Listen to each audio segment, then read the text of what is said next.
Home defense. A lot of people say a pistol's the best. A lot of people say a rifle's the best. And a lot of people say a shotgun's the best. Today we're going to look at two, the 20 gauge and the 12 gauge. Now, these are Turkish semi-autos. This is an Akar Model 220. It also says Churchill here on the side of it. 20 gauge. This is a Panzer EG 240. We're going to more compare the 20 gauge to the 12 gauge.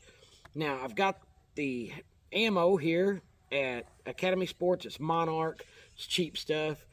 On the 20 gauge, we have a 2 3/4 inch load traveling 1,345 feet per second. It is #1 buck and it has 9 pellets in it. For the 12 gauge, it is also a 2 3/4 inch load traveling the same speed, 1,345 feet per second. It is double-aught buck with 9 pellets. Right off the bat, the 12 gauge is sending a larger, heavier payload at the same speed. But are we going to sacrifice too much recoil? What about follow-up shots and stuff like that? So that's what we're going to see. I've got a couple of these awesome targets.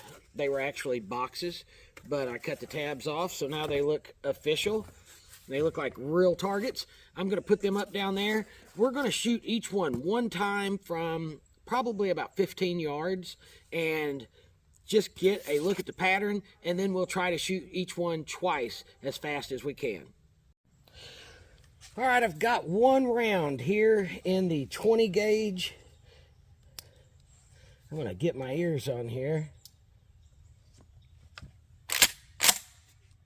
And we are about 15.5 yards. I took that red dot off because I don't know if it's sighted in or not.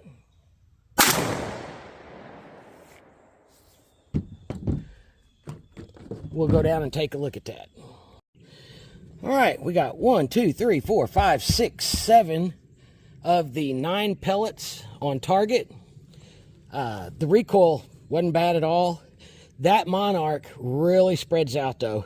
It's nothing like the Federal Flight Control or anything like that. Now we're going to do one round through the 12 gauge. I don't know if you noticed that, but this gun shipped with those flip-ups turned backwards. Oh well, maybe they do it different over there. Here we go. One round. I hope this is sighted in.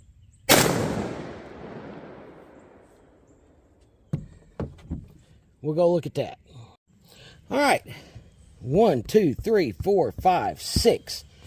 Out of 9 pellets, we got 6 on there. Actually got 7 with the 20 gauge.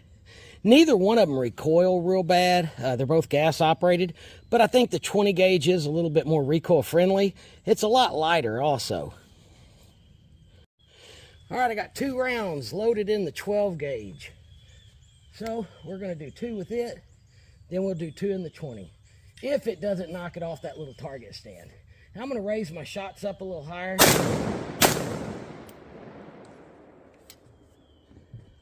Let's go check that out. So we already had 6 hits on this, and with the 2 consecutive shots, we put 14 more rounds on there. So 7 per shot out of 9 pellets at 15 yards. Let's do the 20 gauge. All right, 2 shots with the 20 gauge. And I only have to walk down this hill one more time. Thank God. All right, 2 shots.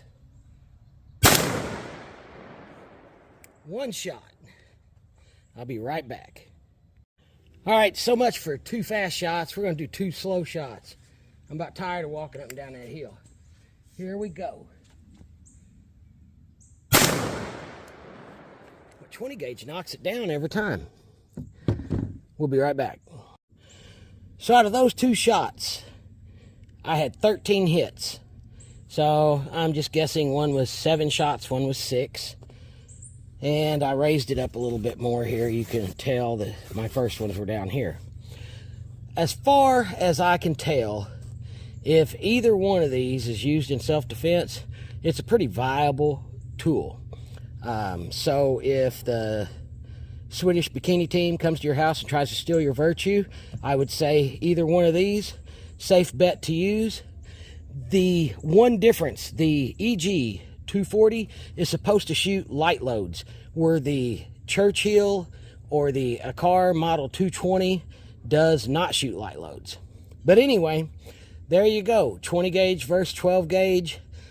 I do find the 20 gauge more enjoyable to shoot. That 12 gauge, it's always going to recoil, even out of a gas operated semi-auto, and out of a pump it's even worse. Anyway, shoot what you want. Thanks for watching.